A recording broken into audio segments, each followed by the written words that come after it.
Assalamu alaikum and hello everybody. I hope you're all doing really well. So welcome to today's video. We're going to be talking all about savings and investments, and this is actually part of a series of videos that I'm going to be doing related to money. So saving money, budgeting, making more money, side hustles, just like I mentioned in my previous video. So hopefully, inshallah, you guys will benefit and find it useful. So let's do the disclaimers first of all. I am not a financial advisor. I've got no qualifications in giving financial advice to anyone. So just please take this as my experience and what I'm doing to try and save money. And I'm not a scholar either, Islamic scholar, in case you didn't realize. I've got no Islamic scholarship. I've got no authority to say what's halal, what's haram, which kind of savings are allowed Islamically, which ones are not allowed. You do your own research or speak to a trusted scholar or a trusted financial advisor, or even better, a trusted Islamic scholar who's a financial advisor on the side. Wow. If you manage to speak to one of those, you've hit the jackpot there, guys. So hopefully the information will be as accurate as possible, but if I do make a couple of mistakes, do forgive me, because like I said, I may be a bit clueless. So I want to keep things as simple as possible for you guys and just to make it easier for myself. So we're going to talk about a couple of different ways of saving money, how people like to save their money. And I actually carried out a little experiment where I tried to save money in a variety of ways. And when I say a little bit of money, I literally mean a little bit of money. I mean a £5, £10 here and there. So don't expect to see huge amounts of savings. We've had a cost of living crisis.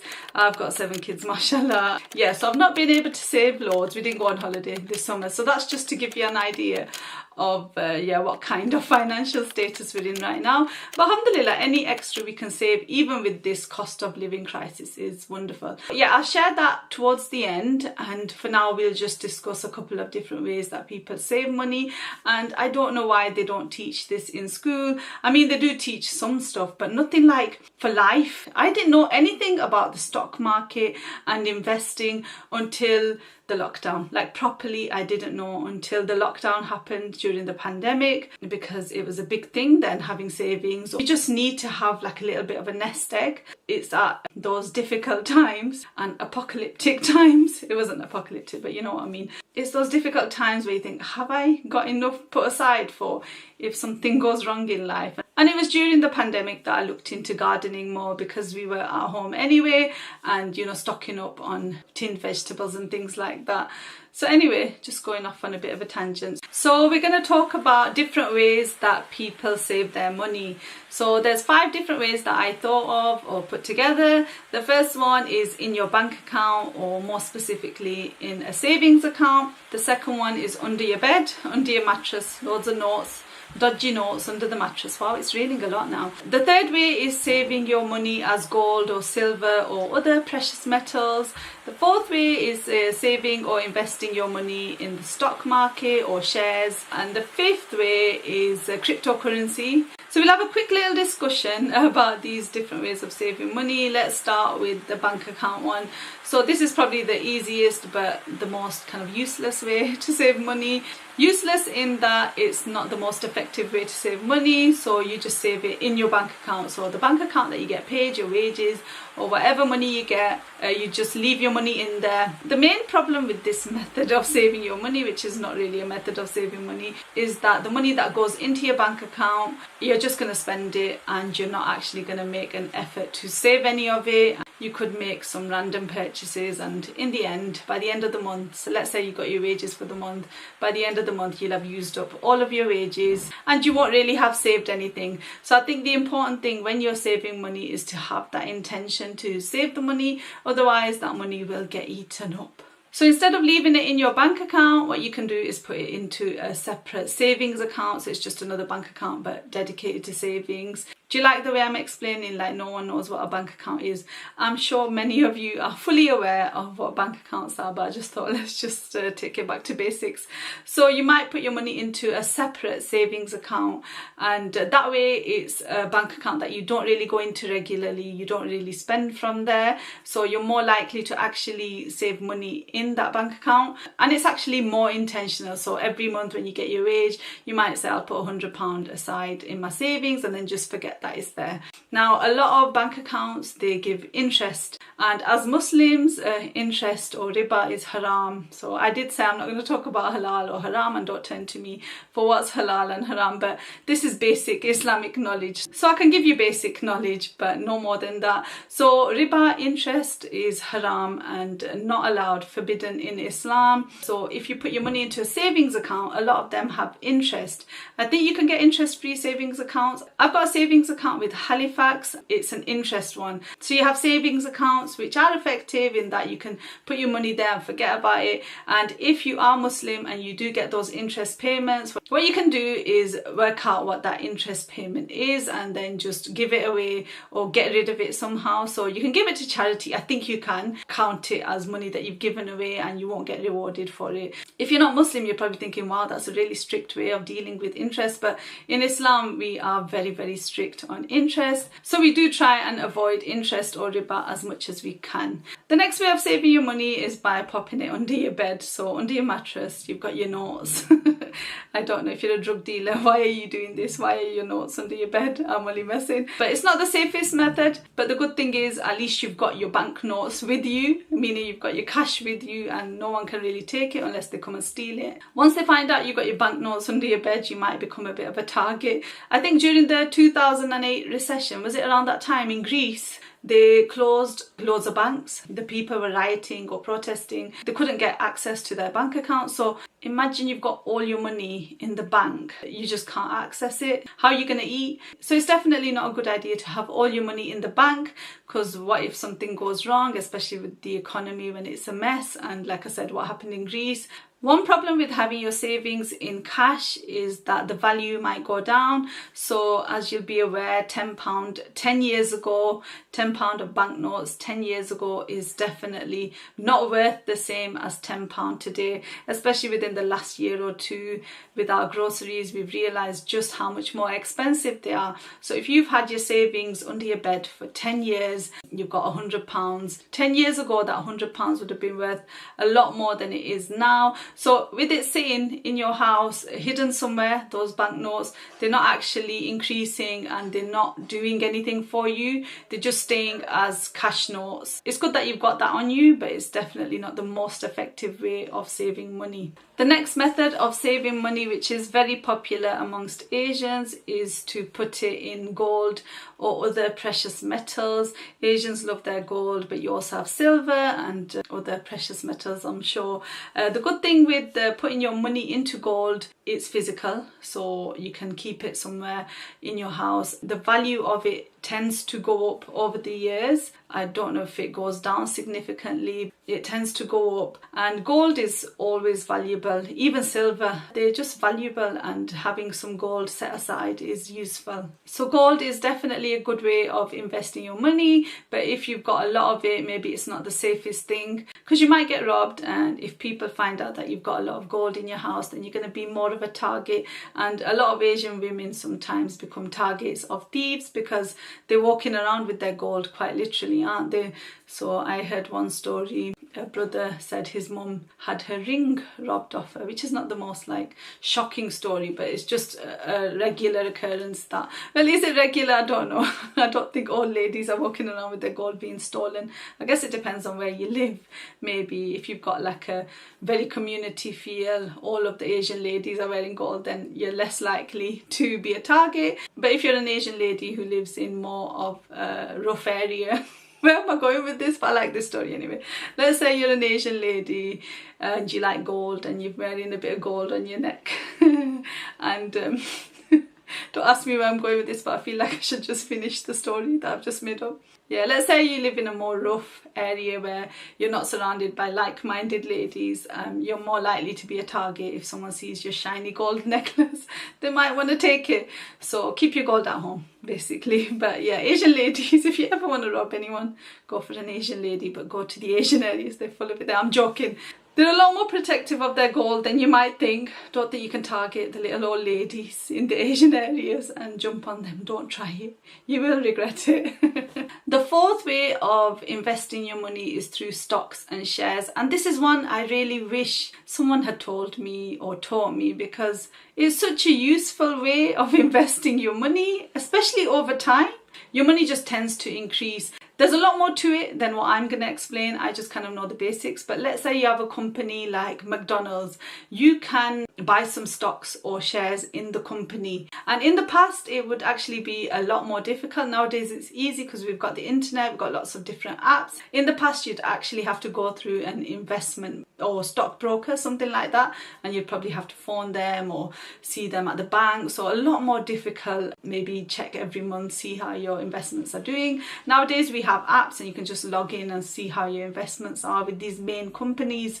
So there's loads of companies. You've got Apple, Nike, Samsung, McDonald's, Microsoft, Google, all sorts of companies that you can choose to invest in. Like I said, I'm not really going to talk about what's halal, what's haram in Islam, what you're allowed to invest in, what you're not. As far as I'm aware, as long as the company's not doing haram activities or they're not selling haram things, then you can invest in it. For example, if it's a pub chain like Wetherspoons, is that what it's called? Yeah, as Muslims, I don't know if we'd be, I'd really doubt we'd be allowed to invest in it, because their whole business model is based on pubs and drinking, and that's not allowed in Islam. So that's just a very basic example for you, but there's plenty of companies that we can invest in. Yeah, so you'd buy some stocks or shares from a certain company, let's say McDonald's. As McDonald's trades over the years, their profits increase. Your investment should increase unless the company dissolves or disappears or does really bad or whatever else happens to these companies. One other useful thing with investing your money in stocks and shares is that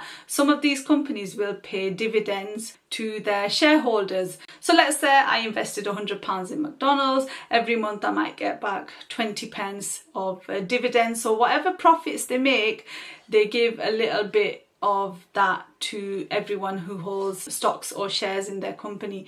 It works something like that. I'm not 100% sure if I'm saying it correctly, but yeah, dividend payments are something that you can get on top of just the investment that you've got in that company. And some people actually make like a full-time income just from dividends, but you'd have to invest loads of money in these companies to get a decent amount back in dividends. So like a share of the profits, you'd have to invest loads, like £1 million maybe in McDonald's. I love how I'm talking about McDonald's. Clearly I'm a little bit hungry. Maybe I want a fillet of fish right now. So yeah, to get a decent dividend payment every month from your investments, you'd have to invest a lot. So you can't just sit there, invest in the stock market and expect to live off the dividends for the rest of your life. But it's definitely useful to invest in the stock market and to have some shares in these companies, especially if you're young. If you're young, I would say start early, and imagine 30 years from now that will add up. And it's about being consistent and adding a little bit of money every time you get paid. So every week or every month, just add a tiny bit and it will add up, inshallah.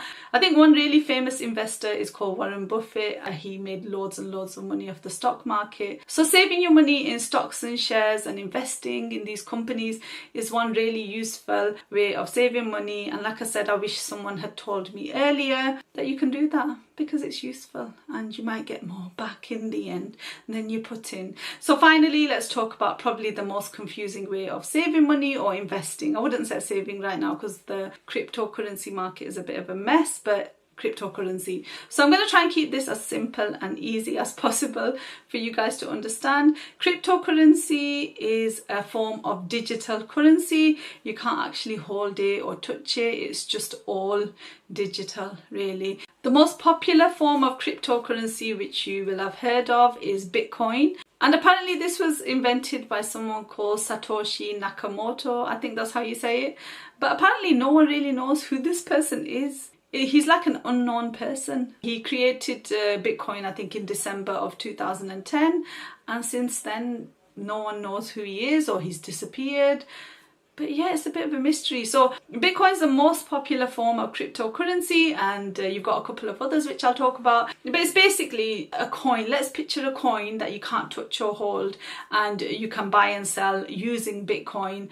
And the value of it has gone up loads over the years. During the pandemic, there was a big jump. So each Bitcoin was about 10,000 or 11,000 pounds, something like that. I'm not sure of the exact figures. So imagine you owned one Bitcoin just before the lockdown. The value of that Bitcoin shot up to about 50 or 60,000 pounds. So imagine you own a few of them, you've made a lot of money, even though the value of it has come down loads. Currently it's about 20,000 pounds for each Bitcoin. Yes, some people have become millionaires off Bitcoin just by owning some. Imagine if you bought it really early on when it was first invented, about 2010 or 2011. It was worth what, 50p or a pound? I don't even know what the starting price was. There's a couple of other popular cryptocurrencies. One of them is Ethereum, and this one is mainly used for trading NFTs.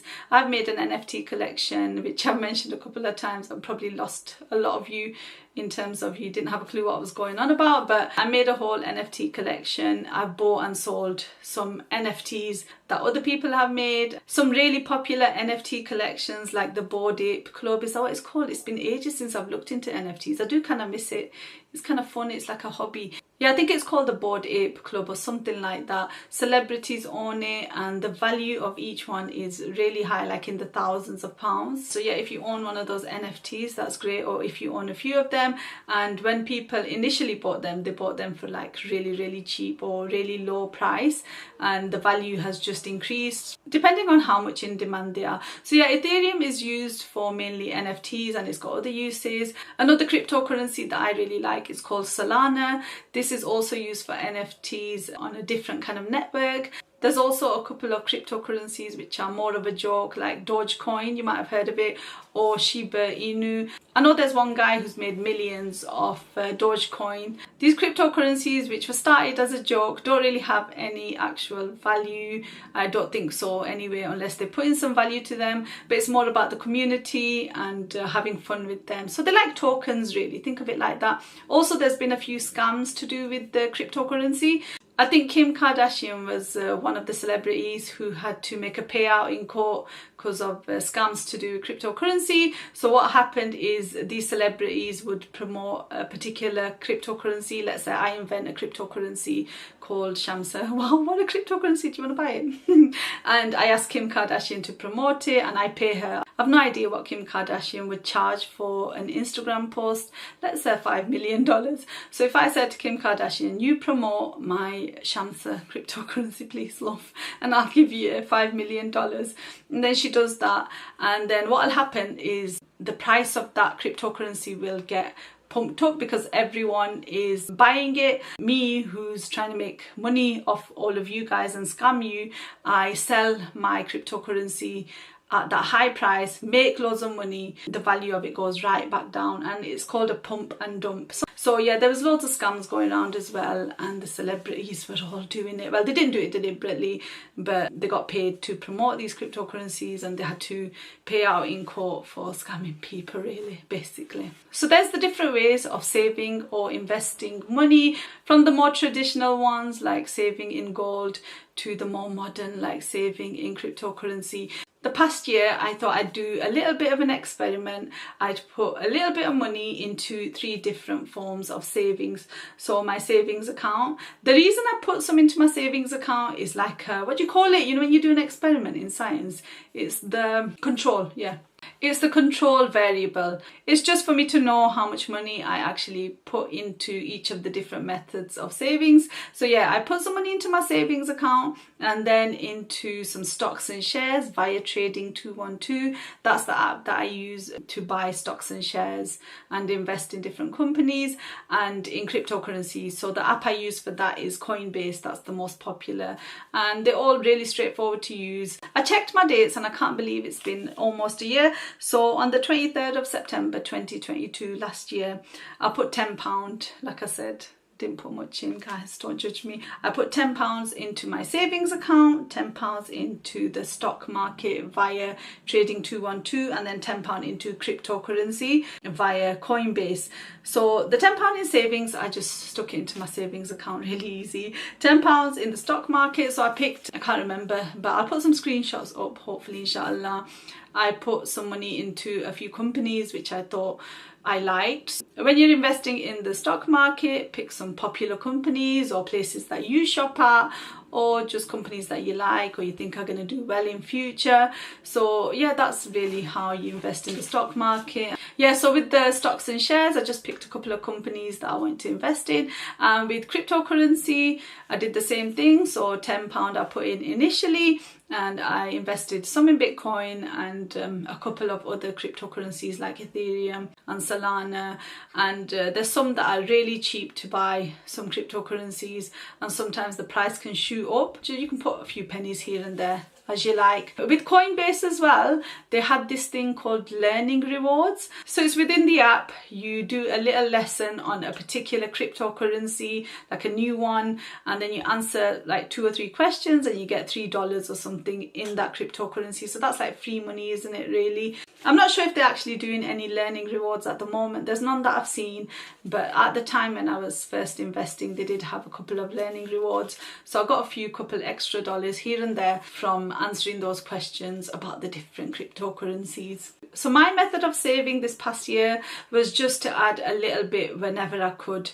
So if I had a £5 spare or £15 spare, because I thought I'm going to put it into the 3 different methods. So if I had a little bit spare, I put some into my savings account, cryptocurrency, and the stock market. So in total, grand total, you're going to love this, guys. So as of the 5th of September 2023, so that's almost a year that I've tried this method of investing or saving.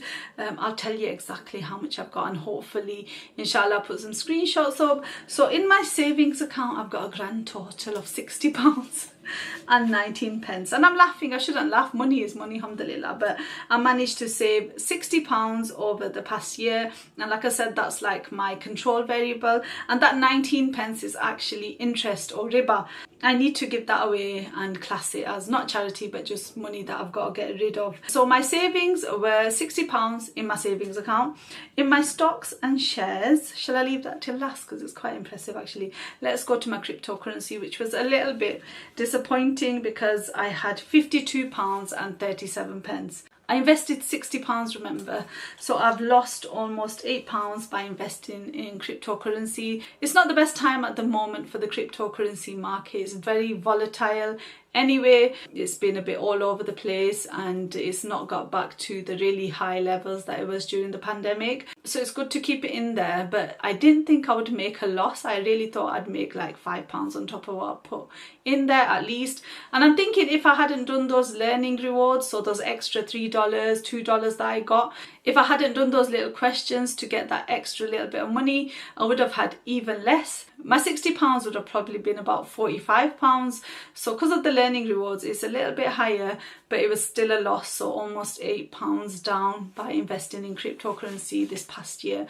And then finally, which is quite impressive, I'm pretty impressed, in the stock market, so Trading 212, I've got £79 and 63 pence. That's a profit of £19 on an investment of £60. So that's a really high return on a small amount of money. Imagine if I had invested £600, that would have been £790.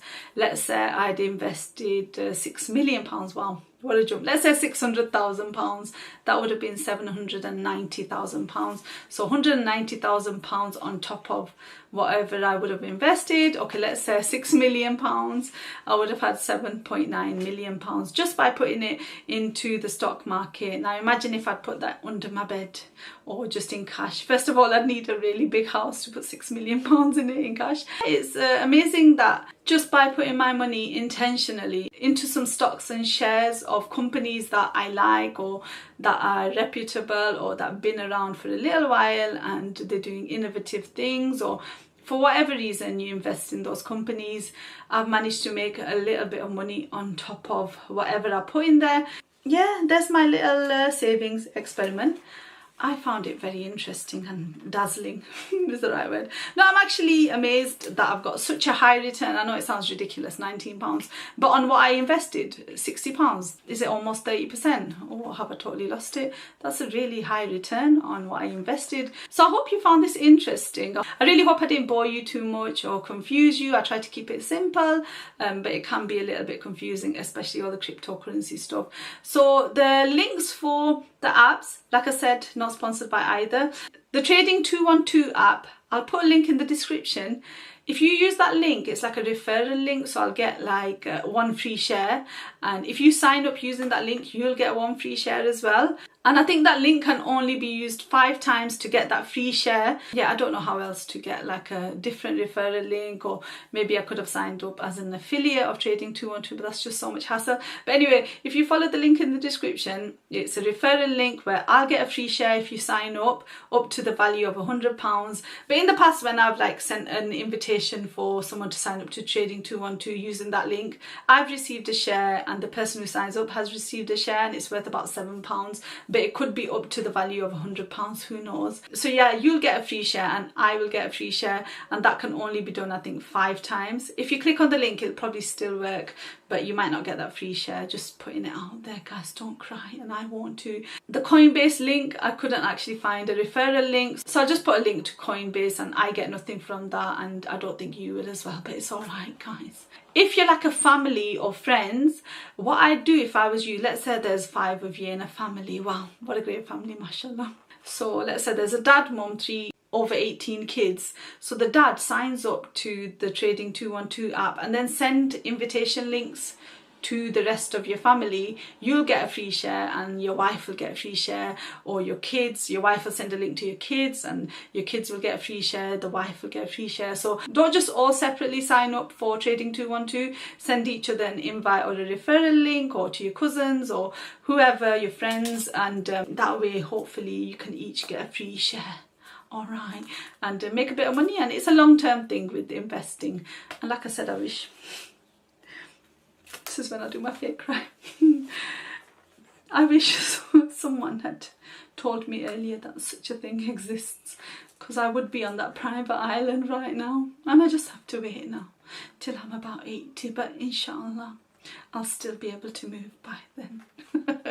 Anyway, that was really long. Jazakallah, thank you so much for watching. Like I mentioned in my previous video, I've got an experiment where I try to be an eBay seller, and actually I should still be on it, because it's almost Christmas and this is peak selling season. So hopefully, inshallah, in the next few weeks I'll get a video up for you, let you know how that experiment went and whether you should try and become an eBay seller too. And I'm sure there's many better methods than what I did, but I share one way of doing it. Anyway, Jazakallah, thank you so much. Well done if you got this far. Even I can't get this far half the time. Jazakallah, take care. Inshallah, see you really soon. Salam, bye.